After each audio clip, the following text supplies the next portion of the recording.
The funeral home smelled like lilies and lies.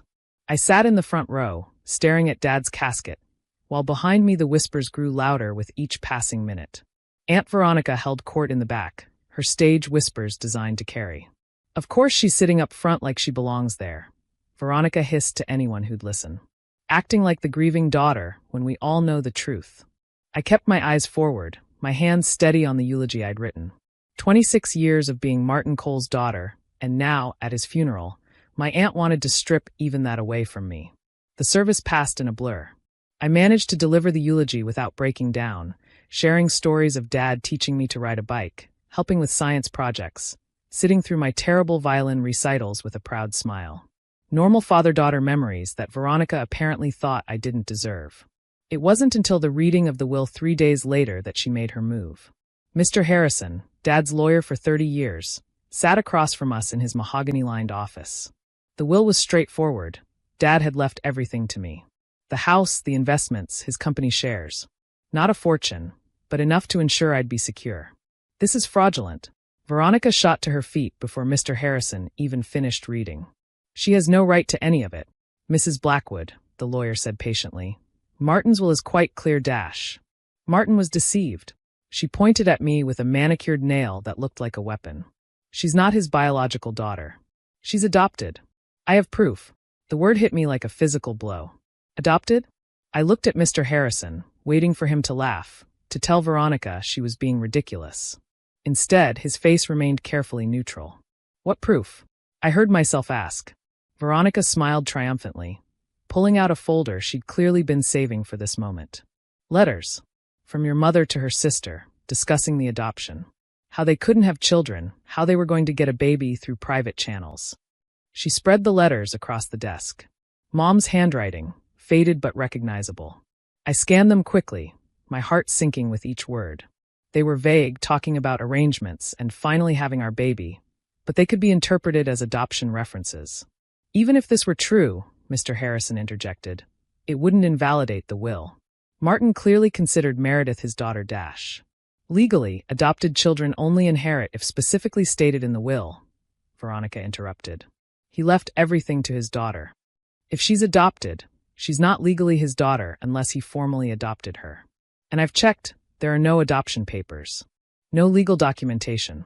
She's been perpetrating a fraud for 26 years. That's insane, I said, but my voice sounded weak even to me. Dad never said anything about adoption. Of course he didn't. He was probably too ashamed to admit he'd been tricked. Veronica gathered her letters. I'm contesting this will. As Martin's only living blood relative, everything should come to me. You haven't seen Dad in 15 years. I protested. You didn't even know he had cancer until I called you. Blood is blood, she said coldly. And you're not blood. I demand a DNA test. Let's settle this scientifically. Mr. Harrison tried to intervene, but I was already nodding. Fine. Let's do it. When the test proves I'm Dad's daughter, I want this harassment to end. Veronica's smile was predatory. Oh, sweetie. When the test proves you're not, I want you out of my brother's house within 24 hours. The DNA test was scheduled for the following week. I spent those days going through photo albums, searching for resemblances I'd never questioned before. Did I have Dad's eyes? His nose? Or had I just seen what I expected to see? I also went through Mom's things more carefully. She'd died 5 years ago, and I'd kept most of her papers in storage. If there were adoption documents, they'd be there. What I found instead made my blood run cold. More letters, but these weren't about adoption. They were about fertility treatments. Expensive, experimental procedures. And bills, so many bills. All dated around the time of my birth. IVF. I whispered to the empty storage unit. They did IVF? That would explain the vague letters about arrangements and getting a baby. Not adoption, assisted reproduction. But why hadn't they ever told me? The day of the DNA test, Veronica arrived at the clinic like she was attending a gala. Designer suit, full makeup, even a photographer, to document the moment truth prevails. Ready to admit defeat? She asked sweetly as we waited. Veronica, what happened between you and Dad? I asked suddenly. Why did you hate each other so much? Her face tightened. That's none of your business. If you're about to take everything he left me, I think I deserve to know. She was quiet for so long I thought she wouldn't answer. Then, Martin was always the golden child. Got everything handed to him. The business degree, the trust fund, our parents' attention. And me? I got shipped off to boarding school and forgotten. That's why you're doing this? Jealousy. It's justice, she snapped. He got everything in life. I deserve something in death. The nurse called us in before I could respond. The test itself was simple. A cheek swab, some paperwork, promises of results within a week. 1 week until you're exposed, Veronica said as we left. I'd start packing if I were you. I spent that week with a private investigator named James Chun, who came highly recommended for sensitive family matters. If Veronica wanted to dig into the past, I'd dig deeper. Find out everything about the fertility treatments, I instructed. And while you're at it, look into Veronica Blackwood. Something about this feels wrong. James nodded, taking notes. Any specific concerns about your aunt? She's too confident, I said. Like she knows something I don't. And those letters, how did she even get them? Mom's sister died years ago. I'll look into it, he promised. The call came on a Thursday morning. Mr. Harrison's voice was strange, almost amused. Meredith, the results are in.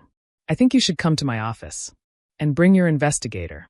Veronica was already there when I arrived, practically vibrating with anticipation. She'd brought her own lawyer, a sharp-looking man in an expensive suit. Finally, she said, let's end this charade. Mr. Harrison opened the envelope with theatrical slowness. His eyebrows rose as he read, then rose higher. He looked at me, then at Veronica, then back at the paper. Well, Veronica demanded. The results are interesting. He cleared his throat. Meredith Cole is confirmed to be the biological daughter of Martin Cole with 99.99% certainty. The room went silent. I felt relief flood through me, but Veronica had gone pale. That's impossible, she whispered. Check again. There must be a mistake. There's no mistake, Mr. Harrison continued.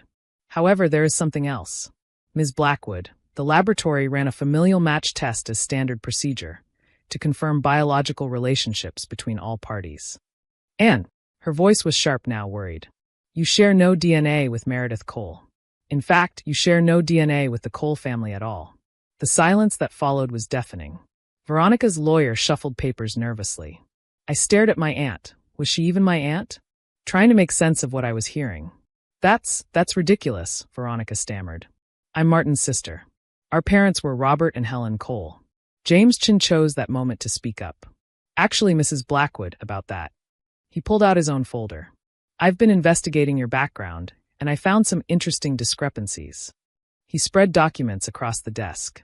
Veronica Blackwood, née Cole, died in 1973 at age 2. Drowning accident at the family lake house. The death certificate is right here. That's a clerical error, Veronica said, but her voice shook. Is it? James continued. Because I also found this adoption papers from 1974. Robert and Helen Cole adopted a girl named Victoria Hendricks, age 3, from a state facility. They changed her name to Veronica, apparently to honor their deceased daughter. I watched Victoria's face crumble as the truth unfolded. They never told me, she whispered. They said I was theirs.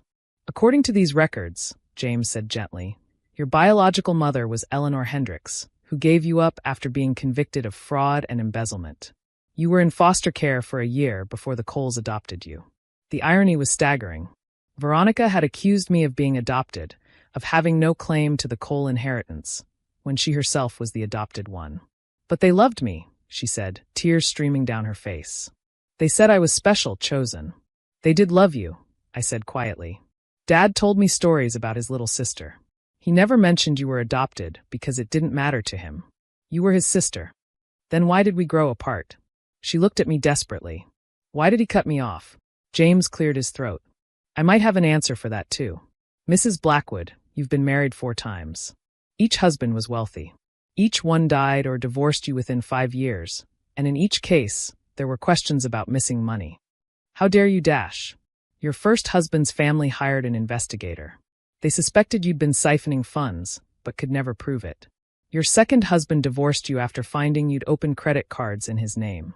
The third one discovered you'd been selling his family heirlooms. I thought about Dad, about how he'd suddenly stopped mentioning Veronica when I was 11. You tried to steal from Dad, I realized. That's why he cut you off. She didn't deny it. Couldn't, with all the evidence on the table. I found one more thing, James added. The letters supposedly from Meredith's mother about adoption? They're forgeries. Good ones, but the paper is wrong. It's from a manufacturer that didn't exist until 2010. You created them for this meeting. Mr. Harrison stood. I believe we're done here. Mrs. Blackwood, or should I say Ms. Hendricks, you have no legal claim to Martin Cole's estate. Furthermore, I'll be recommending to my client that she pursue charges for fraud and defamation. Veronica's lawyer was already packing up, distancing himself from his client. She sat alone, looking smaller than I'd ever seen her.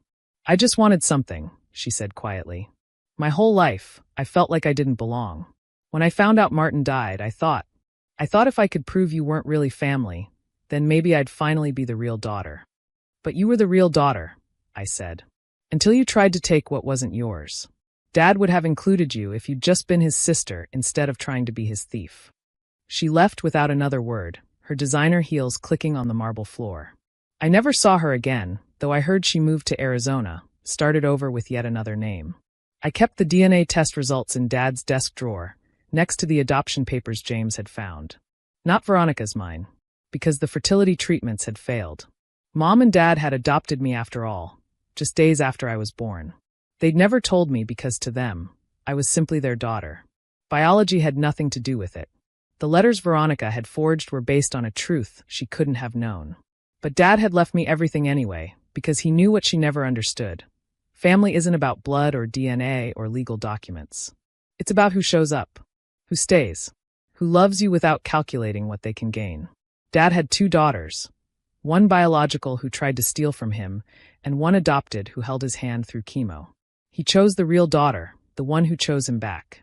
I donated half of the inheritance to the fertility clinic that had tried so hard to help my parents, establishing a fund for couples who couldn't afford treatment. The other half I used to start a foundation supporting adoptive families. And in the end, Veronica was right about one thing: blood is blood. But love is a choice. And that's what makes it family. Thanks for watching. See you again in the next video. Stay stunned.